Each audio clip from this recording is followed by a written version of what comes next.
Hi, friends. Welcome. Today, we are going to be reading a storybook together.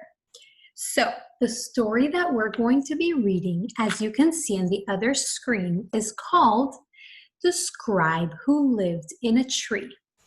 All right, so let's begin. The scribe who lived in a tree.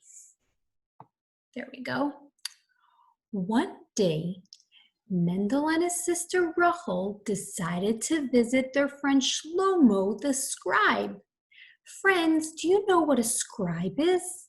A scribe is someone who writes Torah, who writes all the letters in the Torah, or who writes a mezuzah or tefillin.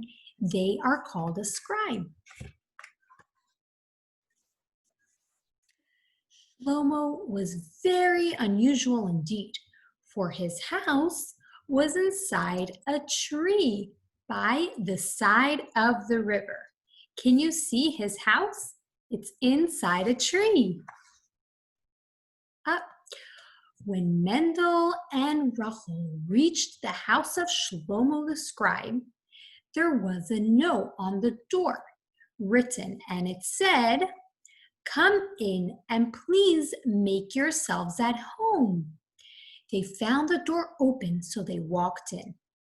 Inside was a room with tables and chairs and a big china closet filled with many beautiful things, such as Shabbos candlesticks, Kiddush cups, and a Havdalah spice box. Let's see what happens. Where could Shlomo be? Asked Mendel. "He's certainly not in here," said Rachel as she looked into the china closet. There's the china closet. Can you see the china closet with all the beautiful candlesticks and Kiddush cup?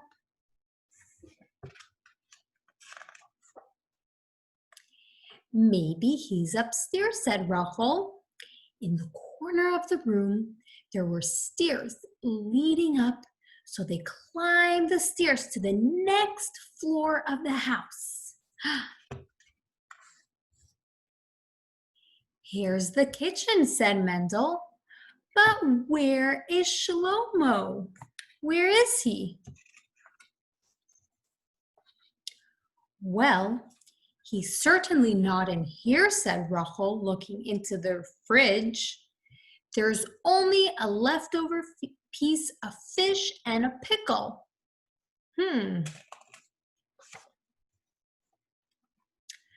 "Perhaps he's upstairs," said Mendel. In the corner of the kitchen were stairs leading up, so they climbed up the stairs to the next floor of the house. Can you see they're going up the stairs?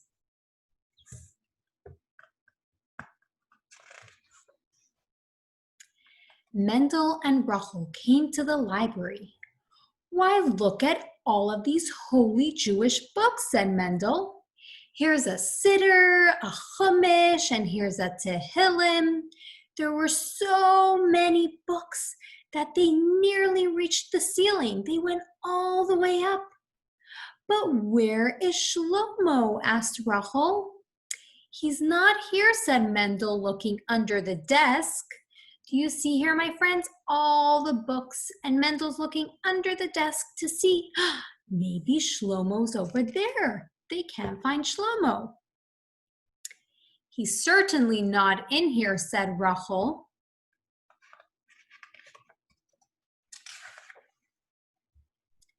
"Maybe he's upstairs," said Mendel. In the corner of the library were stairs leading up, so they climbed up the stairs to the next floor of the house. Wow, this tree house has so many floors. They went up again. Mendel and Rachel found themselves in a hallway. Shlomo's coat was hanging on a coat rack, and right next to it was his hat. On a little table were his talis neatly folded and his tefillin put away in the bag. Shlomo couldn't be in shul davening, said Mendel, because here are his tefillin and his talis. So he must be home somewhere. Where could he be? Let's see. Mendel and Rachel walked in. They looked all around, but they didn't see Shlomo anywhere. The room was filled with many Torah scrolls.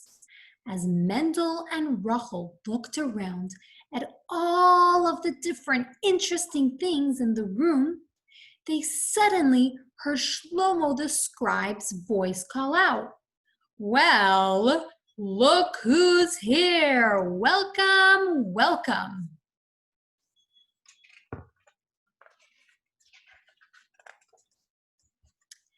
Mendel and Rachel looked and looked until they finally saw Shlomo's smiling face looking in through the porch window. They were so happy they finally found their friend Shlomo. You see, there's Shlomo. He is looking in from the window.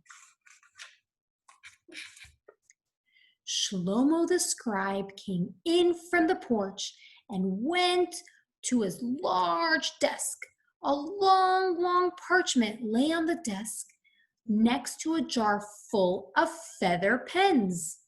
"What are you doing?" asked Rachel.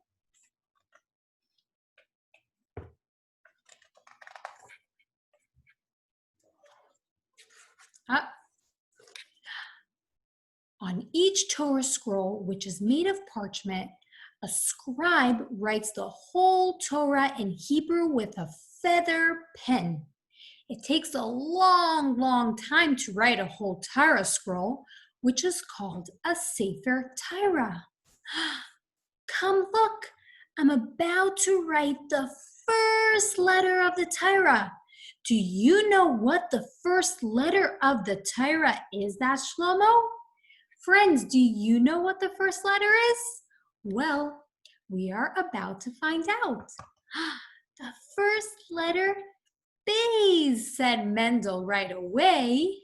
That's very good, said Shlomo. Bays is the first letter of the first word in the Torah, which is Bereshis. In the beginning, God created heaven and earth. Look, my friends, who knows what this letter in the Aleph Bays is? This letter is a Bays, right?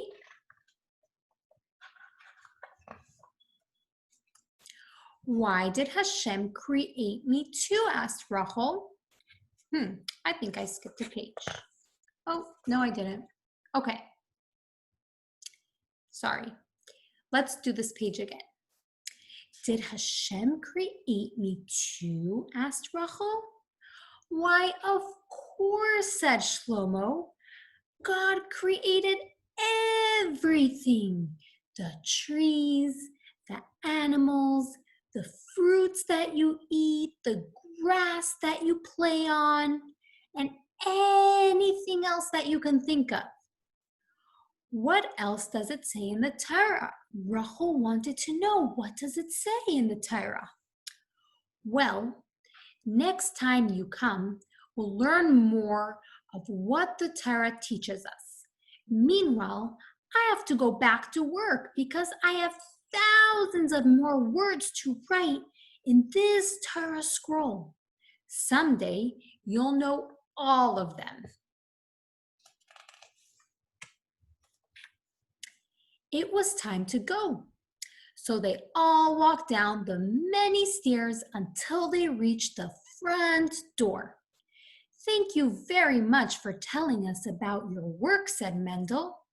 We can't wait to visit you again, said Rachel as they were leaving.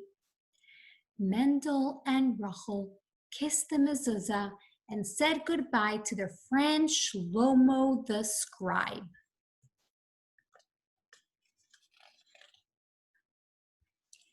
As they walked down the path, Mendel thought to himself, Hashem created the whole world and he takes care of it.